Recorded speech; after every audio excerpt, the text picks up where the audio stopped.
جی doctor Tahir شمسی صاحب، ایک تو اپنا آپ کا جو پلازما کا ایکسپیرینس تھا اس کے بارے میں بتائیے کہ وہ کس مرحلے میں ہیں اور اس میں کیا لوگ کس حد تک آپ کے ساتھ تعاون کر سکتے ہیں، اس کی کیا شکل ہو سکتی ہے؟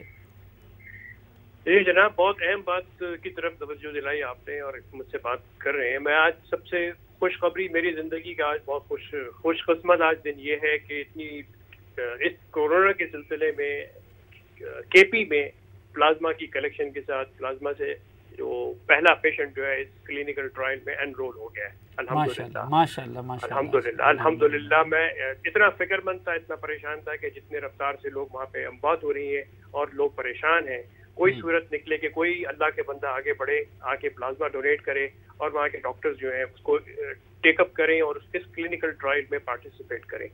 اچھا، پورے ملک میں الحمدللہ اب پشاور سے لے کے کراچی تک اس وقت 5 جگہوں پہ یہ کلینکل ٹرائل شروع ہو چکا ہے پیسیو امیونائزیشن کا پلازما کے استعمال سے، اور ابھی تک جو پہلا پیشنٹ ہے ہمارا وہ گھر جا چکا ہے الحمدللہ۔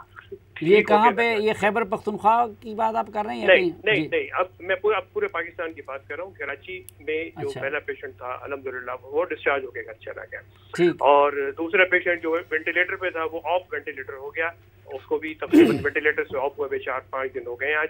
تو یہ بہرحال اس کے باوجود یہ ایک حوصلہ افزا چیزیں ہیں جو سامنے آ رہی ہیں، لیکن پھر میں وہی کہوں گا کہ یہ انویسٹیگیشن علاج ہے جو ہم آپ کے پروگرام کے توسط سے جو اپیل کریں گے پورے ملک کے ان لوگوں سے جو کورونا سے ریکور ہو چکے ہیں کہ پلیز کم فارورڈ اور اپنا جو پلازما ہے وہ ڈونیٹ کیجیے۔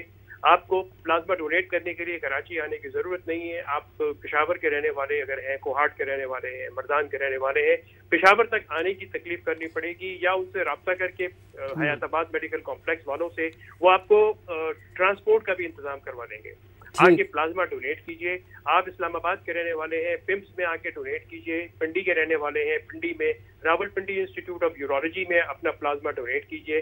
تو کسی بھی شہر کے ہیں آپ اپنے سینٹر میں ڈونیٹ کیجیے۔ اچھا ڈاکٹر صاحب، پہلے تو میں آپ کی اس اپیل میں اپنی آواز شامل کرتے ہوئے پوری قوم سے اور تمام دیکھنے والوں سے التجا کرتا ہوں، ان کے آگے جولی پھیلاتے ہیں کہ یہ ثواب کا کام ہے، یہ اجر کا کام ہے، اور اگر کسی بندے کو اللہ نے صحت یاب کر لیا ہے کرونا سے تو میرے خیال میں اللہ تعالیٰ کے شکر کا بھی اس سے بہتر کوئی طریقہ نہیں ہو سکتا کہ آپ اپنا پلازما ڈونیٹ کر کے اپنے جیسے کسی اور انسان کی زندگی بچا لیں۔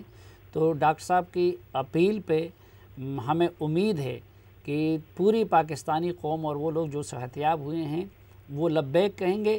لیکن ڈاکٹر صاحب، ایک جو مجھ جیسے اس حوالے سے ان پڑھ لوگ ہیں، ذرا ان کے لیے سمجھا دیجئے کہ یہ ٹریٹمنٹ کیا ہوتا ہے، اور پلازما ڈونیٹ کرنے کا یعنی بلڈ ڈونیشن جیسی کوئی چیز ہوتی ہے، یعنی کچھ لوگ یہ بھی نہیں سمجھتے کہ بھئی یہ کوئی شاید خدا نہ خواستہ گردے یا اس جیسے ڈونیشن کا کوئی کام ہے، تو یہ جو پلازما اور اس کی ڈونیشن کو بھی آپ ذرا ڈیفائن کر لیجیے۔ جی میں کر دیتا ہوں۔ اچھا جی، پلازما کی ڈونیشن بلڈ ڈونیشن نہیں ہے۔ آپ کی خون، آپ کے جسم سے خون کی بوتل نہیں نکالی جائے گی، ایک مشین کے ذریعے آپ کا بلڈ اس مشین میں جائے گا، اس میں سے جو پانی ہے خون کا اس کو الگ کر کے ایک بیگ میں ڈال دے گا اور بچا ہوا سارا آپ کا خون آپ کے جسم میں واپس چلا جائے گا۔ تو اس طریقے سے یہ تقریباً 40 منٹ سے لے کے 1 گھنٹے کے درمیان یہ پلازما کی کلیکشن کا کام مکمل ہو جاتا ہے، اور آپ جو ہے چلتے ہوئے ہنستے کھیلتے گھر چلے جاتے ہیں۔ اچھا، اس میں اس بندے کے لیے خطرے کی کوئی بات نہیں ہے جس طرح بلڈ دیتے وقت؟ کوئی خطرے کی بات نہیں، کوئی کمزوری نہیں ہوتی۔ جتنا ہم پلازما نکالتے ہیں اتنا ہی والیوم، اتنا ہی پانی آپ کے جسم میں ریپلیس کر دیتے ہیں، ڈرپ کے ذریعے پورا آپ کے جسم میں واپس ڈال دیتے ہیں۔ اس کے بعد اچھی بات یہ ہے کہ یہ ہر 1 ہفتے کے بعد آپ ڈونیٹ کرتے چلے جاتے ہیں۔ 4 سے 5 دفعہ آپ ڈونیٹ کر سکتے ہیں 1 ہفتے کے فرق سے، اپنے آپ کو کوئی نقصان پہنچائے بغیر۔ ہر دفعہ جب آپ 1 دفعہ پلازما ڈونیٹ کریں گے 2 افراد کی جان بچے گی۔ اگر آپ نے 4 دفعہ ڈونیٹ کر دیا 8 لوگوں کی جان بچائیں گے آپ۔ میں ڈاکٹر صاحب ایک منٹ یہ قطع کرائیں گے۔ ڈاکٹر سعید صاحب، آپ ایگری کرتے ہیں؟ اور آپ بھی ڈونیشن کے بارے میں؟ میں بالکل اس سے 200% ایگری کرتا ہوں۔ دیکھیے جیسے پہلی بات ہوئی، ہمارے پاس کوئی چوائس ہی کوئی نہیں ہے، تو یہ ایک امید کی کرن ہے، ایون دو یہ ایکسپیریمنٹل ہے، یہ ہمیں پتہ ہونا چاہیے، ڈاکٹر صاحب نے بھی یہ بات کہی، لیکن میں یہ سمجھتا ہوں کہ یہ بڑی امپورٹنٹ ٹول ہے چونکہ ہم ان حالات میں ہیں کہ ایک امید کی کرن ہمارے ہاتھ میں ہے، تو اس کو ہمیں بالکل اس کو کرنا چاہیے، اور ہول ہارٹیڈلی ہر آدمی جو یہ اس بیماری سے گزر چکا ہے، چونکہ وہ خود اس تکلیف سے گزر چکا ہے اور اللہ رب العزت نے اس کو ایک نئی زندگی دی ہے، تو میں سمجھتا ہوں کہ یہ آلموسٹ یہ اپنی جان کا صدقہ ہے یہ کہ دوسروں کی جان بچانے میں وہ ہیلپ کریں۔ ٹھیک جی، ڈاکٹر طاہر شمسی صاحب جی، آپ اپنی بات کنٹینیو کر لیجیے، اور ایک یہ طریقہ علاج کو بھی اگر تھوڑا سا ہم جیسے عام لوگوں کے لیے آپ ایکسپلین کر سکتے ہیں تو کائنڈلی ہمیں بھی سمجھا دیجیے کہ یہ پلازما کا کیا طریقہ۔ جی اچھا جی، اصل میں یہ لوگ جو ریکور ہو جاتے ہیں ریکور ہوتے ہیں کہ ان کے جو امیون سسٹم ہے، قوت مدافعت کا نظام ہے، اس نے اپنے اندر اینٹی باڈیز بنا لی، کچھ پروٹینز بنا لی جو IgG اینٹی باڈی کہلاتی ہے۔ IgG اینٹی باڈی اس میں دیکھا یہ گیا ہے کہ جن میں بن جاتی ہے اس میں جو وائرس ہے وہ انیکٹیویٹ ہو جاتا ہے، نیوٹرلائز ہو جاتا ہے اور اس کے جسم سے، مریض کے جسم سے غائب ہو جاتا ہے، اسی لیے PCR پہ اس کی رپورٹ نیگیٹو آ جاتی ہے۔ تو یہ اینٹی باڈی جو IgG اینٹی باڈی ہے، یہ ایسے کسی شخص کے جسم میں جب ہم پلازما کی صورت میں ڈالتے ہیں جو زیادہ شدت سے بیمار ہو یا وینٹیلیٹر پہ جانے والا ہو، تو اس کے جسم میں جا کے یہ اینٹی باڈی وائرس کو انیکٹیویٹ کرنے کی کوشش کرتی ہے، نیوٹرلائز کرنے کی کوشش کرتی ہے، اور مریض کے جسم میں جو ڈیمیج ہو چکا ہوتا ہے اس مریض کے جسم کو یہ ٹائم مل جاتا ہے وائرس کے کنٹرول میں آنے کے بعد کہ وہ ریکوری کی طرف چلا جاتا ہے۔ ہمارا بنیادی مقصد اس کلینکل ٹرائل میں یہ دیکھنا ہے کہ پلازما اگر ہم ایسے لوگوں کو دے دیں جن کا سانس بہت شدت سے خراب ہونا شروع ہو جائے لیکن وینٹیلیٹر پہ نہ گئے ہوں، تو ہم کتنے فیصد لوگوں کو وینٹیلیٹر پہ جانے سے روک سکتے ہیں، یہ ہمارا بنیادی مقصد ہے۔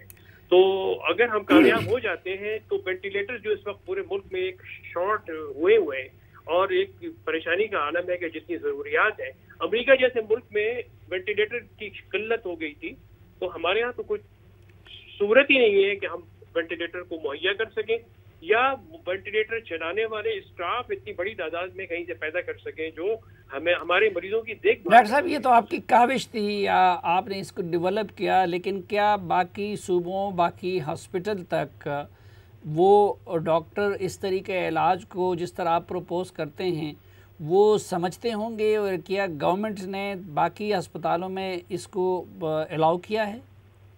دیکھیے 2 مہینے پہلے یہ میں نے بات کرنی شروع کی تھی پوری دنیا کے سامنے کہ بھائی اگریسو امیونائزیشن یہ میرا بنایا ہوا طریقہ نہیں ہے، یہ 125 سال سے مختلف اوقات میں ایپیڈیمکس میں استعمال ہوتا رہا ہے۔ یہ جب ہم سب یہ کہہ رہے ہیں کہ کورونا کا علاج نہیں ہے تو کورونا کے لیے ہم اگریسو امیونائزیشن کیوں نہیں کرتے؟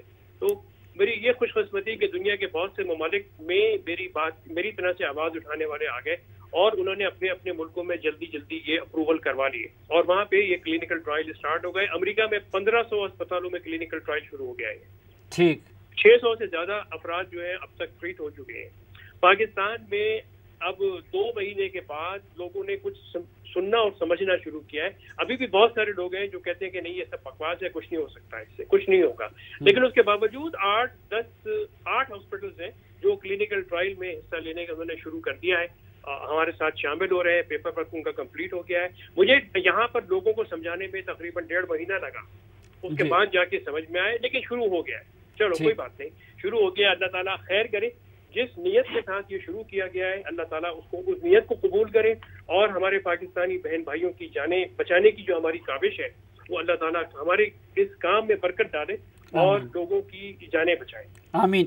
ڈاکٹر سعید صاحب یہ جو کچھ میڈیسن، ایک تو ہائیڈروکلوروکوین کے بارے میں بات ہو رہی تھی پہلے، اس کو اب جو امریکہ میں ایک دوائی ایجاد کی ہے جس کو جاپان نے بھی اپروو کر لیا، جی تو یہ کیا یعنی کون سی میڈیسن کے بارے میں تو ابھی بہت lately New England journal of medicine جو کہ سمجھ لیں کہ ہارورڈ سے چھپتا ہے، اس میں بڑا کلیئر ڈیٹا آ رہا ہے ملٹی سینٹر اسٹڈیز کا کہ اس کی کوئی بہت ایفیکیسی نہیں ہے۔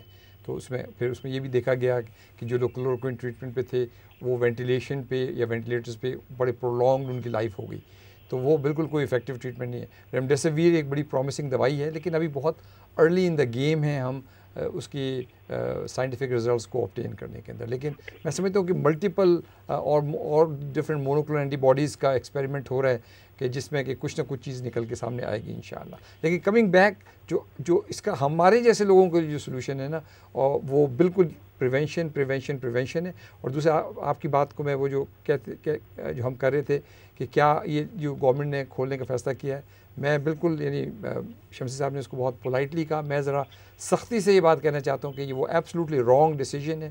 اور ہم جس وقت کے اپ اسٹروک آف دا کرو پہ جا رہے ہیں, دنیا کا کوئی سائنٹسٹ کوئی ڈاکٹر اس کو اپروو نہیں کر سکتا کہ during the up stroke of the کرو, یعنی اس میں بڑی کلیئر WHO کی گائیڈ لائنز ہیں کہ جب مرض پلیٹو پہ آتا ہے اور ڈاؤن اسٹروک پھر وہاں پہ آپ کھول دیں کہ وہ بھی ڈاکٹر صاحب کچھ ممالک ساؤتھ کوریا اور اس طرح کی مثالیں دی جاتی ہیں کہ تمام ممالک ایسے نہیں ہیں کہ جنہوں نے صرف اور صرف لاک ڈاؤن والا آپشن استعمال کیا, کچھ اور آپشن بھی استعمال کیے ہیں. نہیں ساؤتھ کوریا نے دیکھیے لاک ڈاؤن کی مینیفیسٹیشنز یا شکلیں ڈفرینٹ ہو سکتی ہیں.